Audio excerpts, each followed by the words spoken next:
Thanksgiving po sa ating lahat. Actually po, binakanti natin yung Sunday na to for hindi tayo nag-invite ng other guest natin. Kaso, ang purpose ko po sana ay maging preacher natin yung bisita namin kahapon na isang Singaporean Methodist pastor. Kaso, hindi pumayag yung caretaker niya na baka daw hindi kayanin yung dalawang church siyang magpipreach ngayon. Kaya okay lang. Hindi naman dahil sa preacher tayo eh. It's about God. Amen? We give our thanks to the Lord not because we are having a guest o someone special. Yung parang pagka Thanksgiving, nag-iisip ang tao, sino kayong invite natin na malaking tao, mga magagaling na tao, gano'n. Pero napaisip din po ako na ang Thanksgiving po ay hindi dahil sa mag-invite tayo. Hindi dahil sa atin na nagpapasalamat sa Diyos at dahil sa Diyos. Itong araw na to, tinitingnan ko sila kagabi, yung mga nag-aayos natin, yung gumawa nitong sa taas, yung nag-paint nito, yung mga naglagay ng mga bulaklak dyan, o saan po nila hiniram yung mga paso na yan, baka hindi ko nasoli yan. At yung mga banderitas natin, it's something nagpa-plus sa aking kaisipan yung ganito tayo kasayang magpasalamat. Yung hindi lang tayo nagsasabi ng thank you. Pag may taong gumawa sa'yo ng favor, ang sasabihin natin, ay thank you ha. Parang ganon. Pero ito po ay it's a gratitude. Kaya nang binigay na letter sa inyo, nagkaroon kayo ng confusion kung sa letter ba ilalagay o sa sobre. At yung ating malungkot na manok at saka pato, gusto na nilang umalis. Sanay kasi magsimba yung mga yan eh. At yung ating bigas na alam ko po na yung iba sa inyo hindi naman to galing sa ani nyo, talagang binili nyo para dalhin dito. Eh alam natin yung lahat ng pinagdadaanan natin sa harvest ay kulang pa doon sa talagang dapat nating anihin. Pero doon natin napapatunayan na sa paglilingkod sa Diyos, hindi doon sa bagay na pwede na. Yung parang pwede na yan. Mas gusto natin magbigay ng abundant blessing para sa Panginoon. Alam niyo po ba, na hindi lang tayo yung humihingi ng blessing. Even God for our bless. Diba may kinakanta kami sa seminary, bless the Lord, O my soul. Bless Him with our life. Minsan si Lord, nahanap din niya yung ating bless. Yung salitang bless kasi parang nagbibigyan ba siya ng gratitude? Nagbibigyan ba natin siya ng favor? Nung sa prayer ko kanina, bakit kinuluguran ng Panginoon si Abel kaysa kay Cain? Wherein si Cain ay isang farmer and si Abel ay isang shepherd. Bakit si Abel? Nandun kasi sa puso yun eh. Si Cain, ang kanyang pag-o-offer, parang napipilitan lang. Ayun po ba, nung dinala nyo rito yung mga yan eh, napilitan kayo o naobliga? Ito yung panahon na kailangan nating ipakita sa Panginoon, Lord, I will offer my harvest. Doon sa Nueva Ecija, meron silang tinatawag na Jacob's Farm. Meron silang Jacob's Farm. Ano yung Jacob's Farm? Yung kanilang tinatamnan na pit o isang banos. Kapampangan kasi banos eh. Ewan ko sa Ilocano. Yung isang diretsong ganyan, sa hektarya, ay naglalaan sila ng isang lugar doon. Ito sa Lord ito. Pag danon, aalagaan nila yung pantay-pantay nilang aalagaan. Pero itong lugar na to, sa Panginoon ito, ano man ang ma-harvest nito, sa Panginoon. Alam niyo, meron kwento doon, si Pastor Kila yata yung nagkwento, na nung panahon daw ng harvest, yun ang pinakamaraming ani. Yung sa Panginoon. Sabi na matutukso ka, kung tigte-10 lang yung bawat isang pitak doon, tapos yung 20, baka hindi mo na ibigay sa Panginoon. Pero sila, kaya siguro nabibless din yung ating mga kapatid sa ibang lugar, kasi ganun sila. At yun naman ang pinractice ng Good Shepherd. Sa Good Shepherd, meron silang tinatawag na Kilo Sunday. Every last Sunday of the month, naglalaan sila ng mga bigas, yung dinadakot sa kanilang sinasaing. Pag last Sunday, dinadala nila doon sa kanilang tukong. At yun ang bigas ng pastor nila doon sa Good Shepherd. Naranasan ko po yun. Kaya hindi namin problema yung bigas doon. Dito sa St. Paul, ang practice naman natin, tuwing Thanksgiving, hindi nyo inuuwi yung bigas, pinibigay nyo sa manggagawa ninyo. Alam nyo po ba na yung kauli-ulihang bottle ng bigas last year ay nandun pa? Kasi hindi ka ako kumakain. Di ba? Talagang matipid lang ako sa kain dahil alam niyo naman, iwas na iwas. Gusto ko pang tumanda. Ang Thanksgiving po sa Amerika nag-originate, wherein, pero hindi naman lahat ng salitang Thanksgiving ay sa Amerika.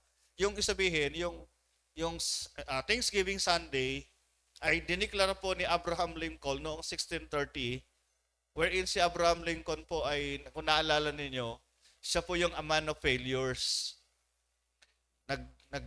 Kandidato siyang mayor, kandidato siyang governor or congressman, senator, lahat yun di siya nanalo. Pero nung nagkandidato siyang presidente ng Amerika, nanalo po siya. Kaya siya yung tinatawag na a man of failures but a great man of America. Yung isa sa mga leader ng doon sa merong isang area doon na nandun yung mga mukha nila, yung mga ulo, na ginaya naman sa sa Baguio, yung mukha ni Apo Makoy. Ito yung pasasalamat ng Amerika sa panahon ng digmaan noon kasi dumanas po ang US ng tinatawag na Civil War. Nagkaroon sila ng malaking mga digmaan at binasok din po sila ng iba-ibang nation para sakupin.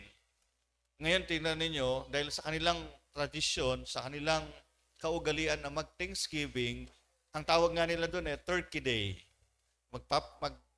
Magluluto sila ng isang turkey at sama-sama yung buong pamilya.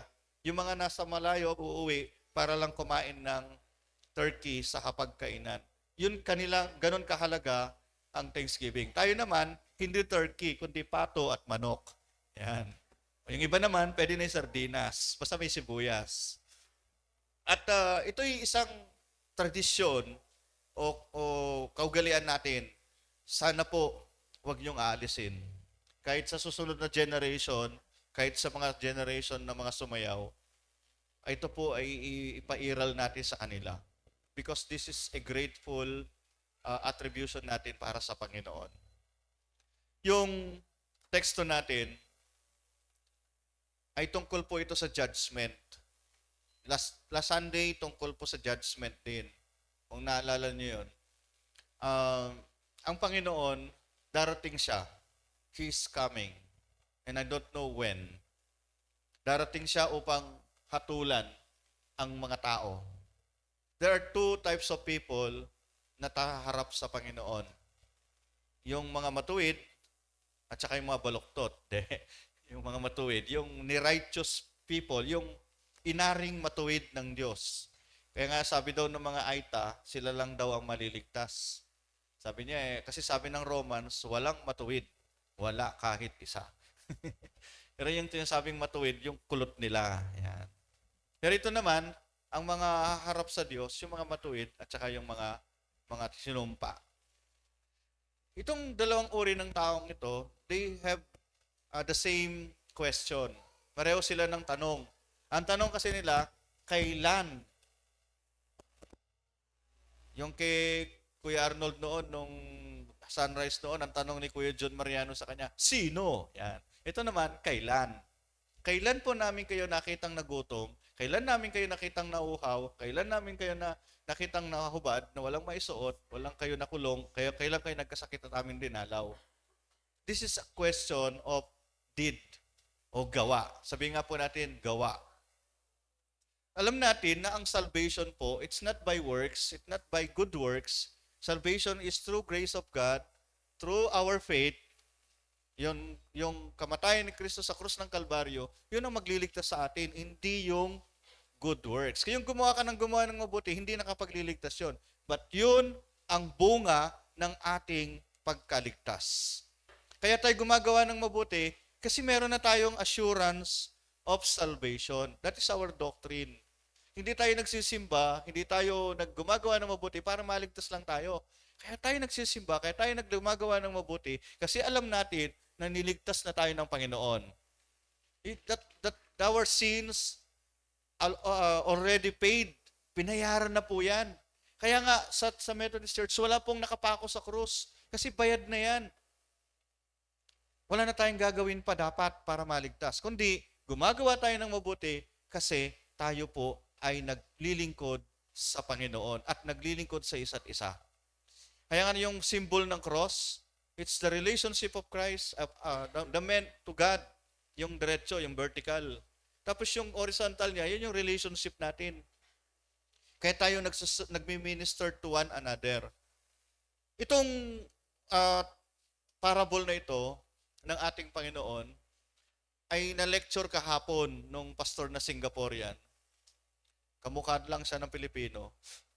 Ay nabanggit niya po yung ginagawa ni John Wesley. Kilala niyo po ba si John Wesley?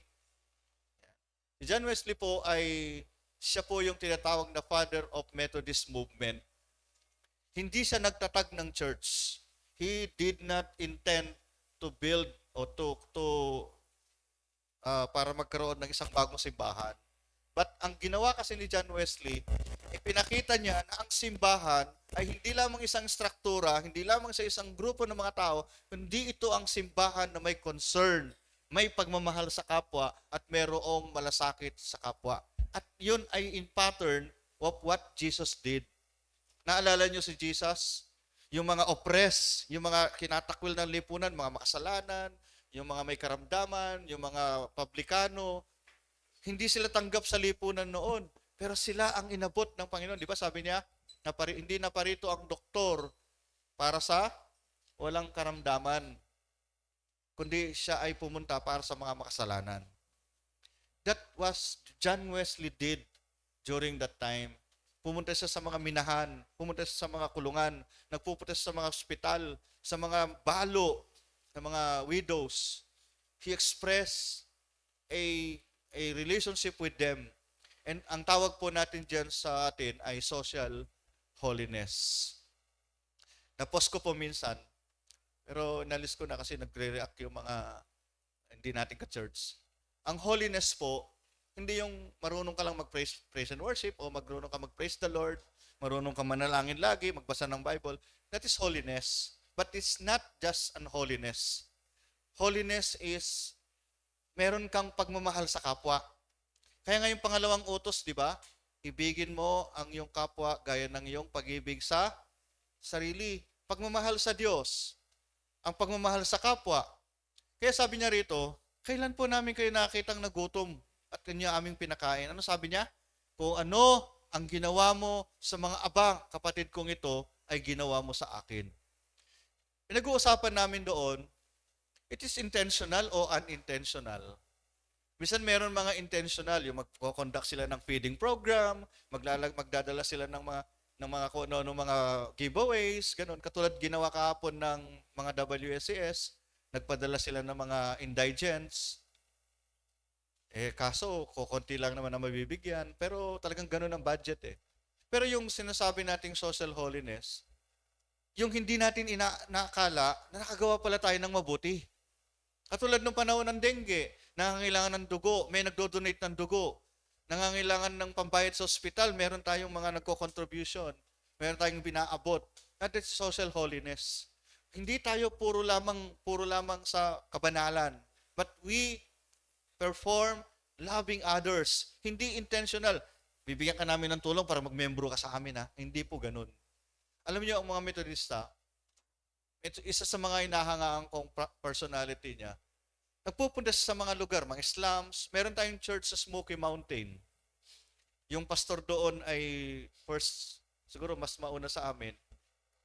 At yung kanilang ministry doon ay talagang doon sa mga dwellers ng mga landfill. Halos hindi na nagsusuklay. Kasi hindi uso doon ang maligo noon. Pero ngayon, park na siya, yung tinatawag na Smoky Mountain. Isa na siyang magandang parking ngayon doon. Na yung church natin, na-develop na rin po siya. Yung Methodista po ay meron siyang tinatawag na social concern. Alam niyo po ba na ang unang-unang nagre-respond sa mga disaster sa buong mundo ay ang United Methodist Committee on Relief o UMCOR. Narinig niyo na yung UMCOR. Kami po ay membro ng UMCOR. Nagkakagera ngayon sa Israel. Alam niyo po ba na meron tayong isang lugar doon na pinupuntahan ng ating UMCOR, sila ang nagbibigay ng mga tubig, inumin, maging sa mga kalaban o magkalaban na panig. Parang Red Cross. But this is a response of the United Methodist Church. Wala tayong alam doon pero kumikilos po sila sa paraan na yon. Nung naalala niyo yung lindol sa, ewan ko kung sa Indonesia ba yun o India, nandun po ang UMCOR. Yung dengue, yung malaria sa Africa, nagkaroon po ng contribution noon. Si Bishop Pitt, hindi po siya nagpagupit ng buhok niya. Kung nakikita niyo sa Facebook noon, para siyang si Kuya Al. Ewan ko kung may panata din ito. Pero si Bishop noon, hindi siya nagpapagupit. Yung kanyang pampagupit daw, binibigay niya sa Africa. Ino-offer niya doon. Hanggang sa, siguro natapos na yung program, yung due date. At yun ang itutulong. This is how Methodists are. They give. They are blessing to others. Even though, yung salitang, are we blessed? Yes, we are blessed. Hindi tayo nagsasabi lang na blessed dahil meron tayong maraming pera, dahil maganda yung buhay natin. Yun blessed talaga yon. Kaso, ang mga tao, ang mga Kristiyano, kahit na sa panahon ng kahirapan, panahon ng kanilang pagkukulang, nakakatulong pa rin tayo. Amen? Naalala nyo, sa Macedonia, sumulat si Pablo. Sabi niya, alam ko nahihirapan kayo, pero natutuwa sabi niya, nakakatulong pa kayo. Nagpapadala sila ng kanilang offering. Yung mga offering natin, hindi po sweldo ng pastor lang yan. Ang mga offering natin, yung mga binibigay natin dito, nakakarating po yan ng ibang bansa, nakakarating yan sa mga needy. Yung apportionment natin, yung apportionment ng NAYAP, apportionment ng kabataan, ng mga WSC, UMM, nagpupunta yan sa mga concerned areas. Tulad halimbawa nung nakaraan, yung lindo sa Bohol, sa may Ilocos, ay Ilocos ba yun? Yung mga binaha, ngayon, binabaha sa Bisaya, tayo tagtuyot. Yung mga concern natin, yung mga binibigyan natin, kahit piso lang, nakakatulong po yan sa iba. At yan ay hindi nakakawala sa paningin ng Diyos. Kaya sabi niya, ako'y nagutom at inyong kinakain. Hindi mo alam, meron pala tayo napakain na hindi natin alam na ito pala ay kinatuwa ng Diyos. Maraming mga bagay na hindi natin intention, pero nakakawa tayo ng mabuti. Isang bagay na dapat nating panatilihin sa buhay natin, kapag mayroong dayuhan sa atin, kahit na kadula-dula ang itsura, gumawa tayo ng mabuti. Ngayon, kung may gumawa siya ng masama sa atin, kung tao to gumawa ng mabuti at gumawa siya ng masama, pananagutan na niya sa Diyos yun. Pero tayo, ang pananagutan natin ay yung gumawa tayo ng mabuti. Kasi ang mga anak ng Diyos ay dapat mabuti. Kasi meron tayong Diyos na mabuti. Okay? At dahil ang Diyos natin ay mabuti, dapat yung kanyang mga nagasunod ay mabuti rin. Ang mahirap, mabuti ang Diyos, pero yung kanyang mga followers, pumapatay ng tao na walang kasalanan. Hindi na sila police, hindi na sila army, pero gumagawa sila ng masama. Meron tayong mga kapatid na Aglipayans. Naalala niyo yung kwento ng dalawang pari ng Aglipay na binaril? They are just expressing yung kanilang sympathy sa mga tinatawag nating mga peasants. Ngayon po, may laban ngayon sa tapat na church natin Na alam niyo po ba na malapit na rin mabura ang Balete at ang Don Pepe or Lourdes sa Siyempre Luisita ngayon. Pero hindi tayo aware. Pag napirmahan po yung resolution sa ating city government, pwede pong gumawa ang isang contractor doon, yung bibili ng lote doon, aalisin ang Lourdes at ang Balete doon. Apat na church po meron tayo doon. Pang-lima po yung Asturias at Balete. Kaya yung concern ng simbahan, hindi po tayo hallelujah lang. Meron tayong concern. Our concern is to do good. Yun sabi ni John Wesley. Do no harm, do good, do no harm, and stay in love with God. Tayong mga taong simbahan, hindi tayo exclusive. Hindi tayo sa church lang. Wala kang pakialam sa lipunan. Kahit na mahal ang bigas, apektado ka pa rin. Wala kaming pakialam sa nangyayari sa Hamas, sa Gaza, sa Israel. Akala mo lang, where you are affected. Bakit? Kasi bahagi tayo ng tinatawag na community. Yung tayo bilang isang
taong simbahan, our first role is to pray for them. Kailan yung huling pinanalangin ang nangyayari sa paligid natin? O palagi na lang ang prayer natin ay sarili ko, pamilya ko, at yung trabaho ko? Kailan natin pinag-pray ang ating gobyerno? O mas marami pa yung reklamo sa gobyerno kaysa pinanalangin natin sila? Kailan tayo huling nag-abot ng tulong para makatulong tayo doon sa social concern? Yung, alam nyo, maliit ang ating pang social concern na simbahan. Hanggang 500 lang. Pero kung tutuusin, if the church will act on the need, mas malaki pa po ang pwede natin ipagkaloob. Isa sa mga bagay na natutunan ko sa tekstong ito ay yung hindi mo man sinasadya, pero natutuwa ang Diyos kasi gumawa ka ng mabuti. Sa pagharap mo sa Diyos, sasabihin niya sa iyo, well, good and faithful servant. Yung pagiging good kasi, hindi siya intentional, yung magpapakabuti ako, gagawa ko ng mabuti. Dapat it is our lifestyle. It is our attitude. Na kahit na alam mong may nananakit sa iyo, ang reflection mo pa rin sa sarili mo, mabuti ang aking Diyos. Gagawa ko ng mabuti. Alam niyo sa last days, sa panahon ng tinatawag na huling panahon, mas masakit yung mangyayari eh. Pero mo yung Antichrist, susupilin niya lahat ng mga Kristiyano. Bawal magsimba, bawal manalangin, bawal magbasa ng Bible. Hanggang ang kapalit niyon ay buhay. Mapapairal pa kaya natin yung do good pagka ganon? Yung sinasaktan na yung pamilya mo para lang iwaksi mo yung pananampalataya mo. Yun katindi yun. Kaya itong ginagawa natin ito, it is a practice. It is a practice na lagi tayong magbigay ng kapurihan sa Diyos at magpasalamat. Kaya itong mga sinumpa naman, sabi nila, Panginoon, kailan namin kayo nakitang ganito? Ang question kasi doon, nakita na nila yung need, pero wala silang ginawa. Yun ang sabi ng Bible, ang ipinagkaitan ninyo ng tulong. Actually, tina-question ko nga, meron ba tayong nakita sa daan na walang damit kung di lang baliw? Meron ba kayong nakitang tao walang suot? O baka naman may nakita kayong tao mula Lunes hanggang Linggo, yung pa rin na suot niya. Baka yun ang walang damit. O ayaw lang maglaba. Kung natandaan nyo po, meron kaming post noon sa Central, kakakahiwalay lang natin ng MTD noon. Nagkaruling ang mga pastor. Ewan ko kung ilan yung pinuntahan dito. Di pa yata ako pastor dito noon eh. Nung nagkaruling kami noon, sabi ni DS, gamitin natin yan para nag-outing tayo, meron tayong gamitin. Mas DS, sabi ko, yung pinagkaroling natin, nakalagay sa sulat, gagamitin natin para sa ministeryo. Bakit hindi natin pakainin ng mga aita sa ilalim ng tulay? Ayan sila ngayon. Di ba nandyan sila? Nagtitinda ng kamotes, ng saging, ganyan. Sino sa atin ang nagabot sa kanila? Pero alam niyo, nalulungkot ako, daming damit na tinatapon nila. Gusto kasi nila brand new. Itong mga taong ito, tinutulungan mo, pero maselan pa. Samantalang tayo, okay na yung ukay-ukay. Nakita ko noon, nung last year, andun sa ilalim ng gano'n, no, daming mga damit na tinapon lang. Kagaganda pa, pwedeng pang ukay-ukay, 20-20. Maraming magmamine. Sabi ko, ang gusto pala nila, brand new. Ayaw na nila yung mga pinaglumaan. Kaya minsan nakakawalang ganang tumulong eh. Yung bang tipong tutulungan mo tapos hindi pa niya na-appreciate. Kaya nung sabi ko sa kay DS, magpakain tayo almusal. Magluto tayo ng lugaw. Kung pwede, bigyan natin silang tig-20. Itapon pa sabi niyo yung 20 eh. Di ba nagpapalimos sila sa daan? Tuwing magpapasko, nandyan sila.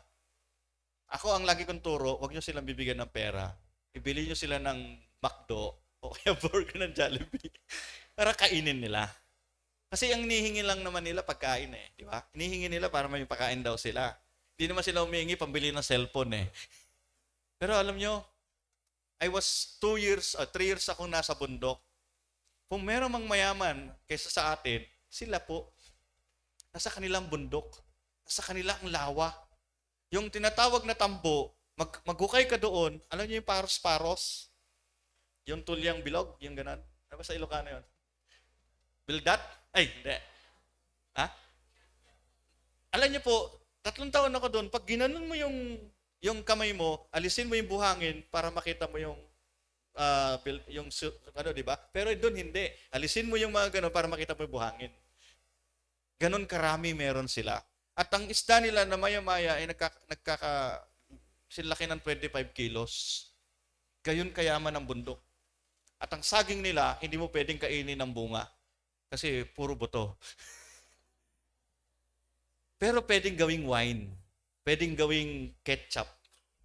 Napakayaman nila sa resources. Samantalang tayo, saging na nga lang, iisa pa.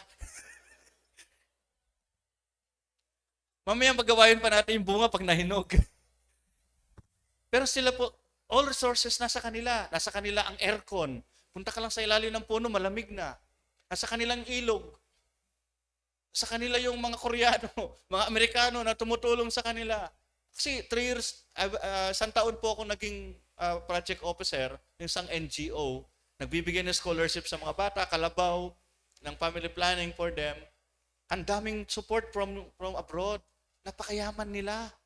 Binigyan pa nga sila ng kalabaw ng CLSU, pampaanak, mga babaeng kalabaw para manganak sana yung kalabaw. Ang ginawa nila, pinangkaryada ng uling. Kaya wala ng kuno, puro uling. Tapos nakukunan, namamatay yung kalabaw. Sabi ko nga sa kanila minsan, ang galit pa nga sa akin dapat hindi kami pinakikilaman ng mga unat. Kanya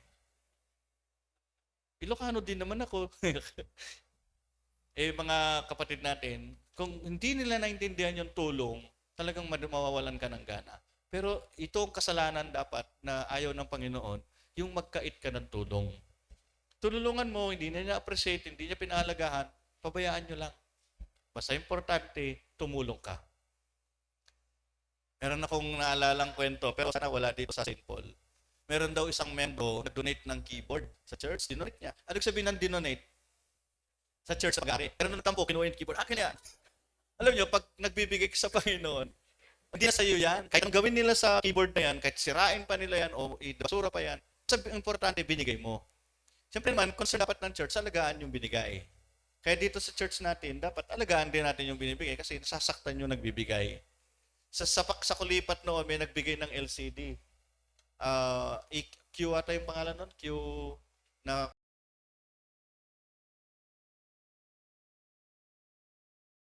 ano ba yan? Yung LCD. Dahil nasa abroad, laki yung tinitingnan, ginagamit kaya nila yung donate ko. Sabi niya, pag nakita sa picture Pag hindi nakita sa picture, nagagalit. Bakit yung donate ko, babawiin ko na yan. Karang ganon. Yung, misan, very careful lang po tayo. Kasi pag nagbibigay tayo sa Panginoon, lalo na itong mga to, kaya pamigay natin yan sa mga ita ngayon, magpasaya na rin tayo. Kung lahat yan kukunin ko, iuwi ko sa bahay, maging masaya rin dapat kayo.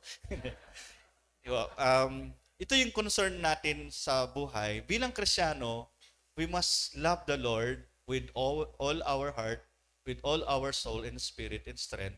Then we must love also our brothers and sisters. Kaya nakakatuwa o hindi. Kaya na-appreciate tayo o hindi. What thing is good, kapag dating natin sa harap ng Diyos, sasabihin niya sa'yo, well, good and faithful servant. Yung commendation of the Lord, yun ang panghawakan natin. Kaya in-announce dito, nagbigay si kapatid na ganito. Actually, ang ganda rito sa St. Paul, bawal ako mag-post nang nagbibigay. Isa sa maunang pinagbawal sa akin. Pero nung nasa kulipat ako, lahat pinopost ko, pati langgam. Kasi yun ang gusto nila Ay, naka-online pala ako.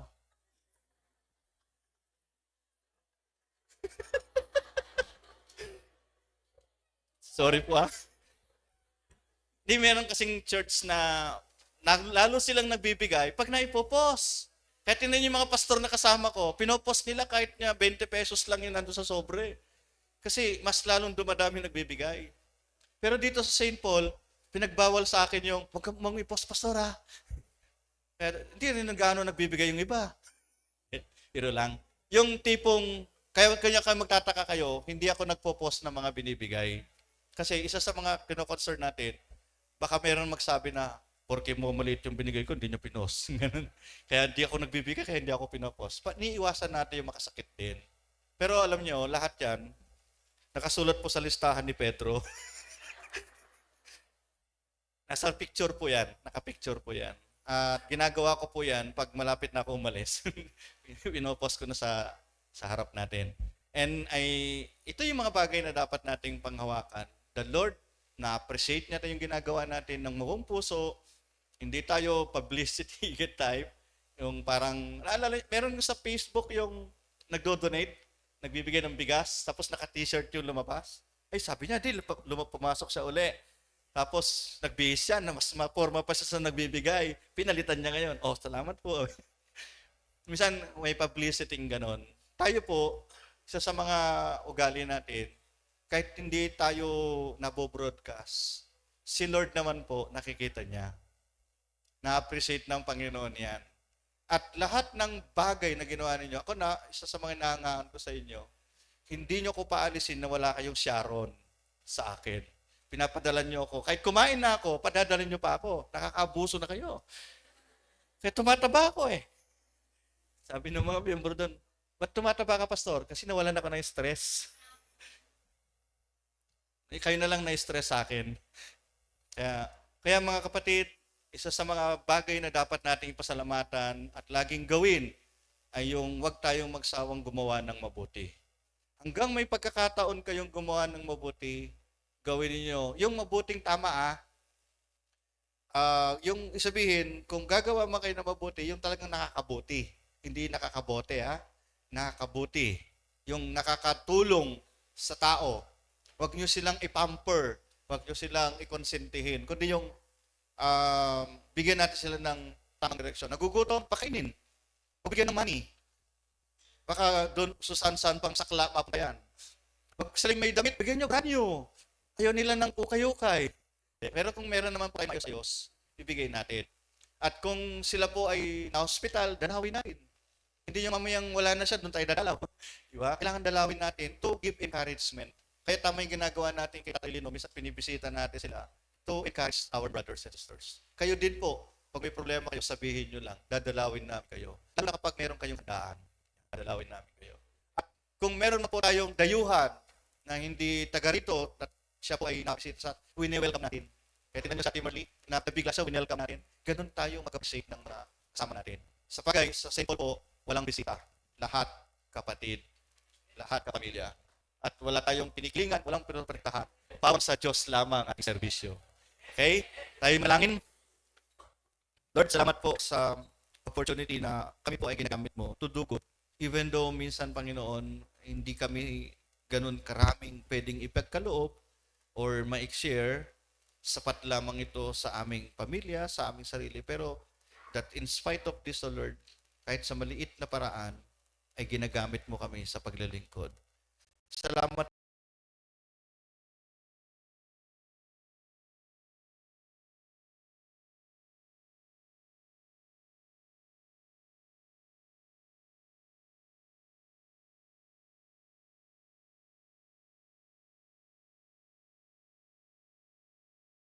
po sa pamilyang St. Paul UMC na isa sa mga bagay na nakita ng aming distrito, ito po ang pamilyang handang tumulong, handang magkaloob sa pamagitan ng aming lakas, ng aming oras, at maging sa aming mga tinatangkilik.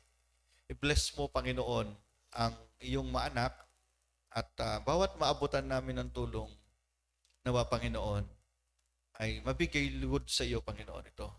Mag-glorify ang iyong pangalan. Kaya ito po ay aming pasalamat at dalangin sa pangalan ng aming Panginoon Jesus. Amen.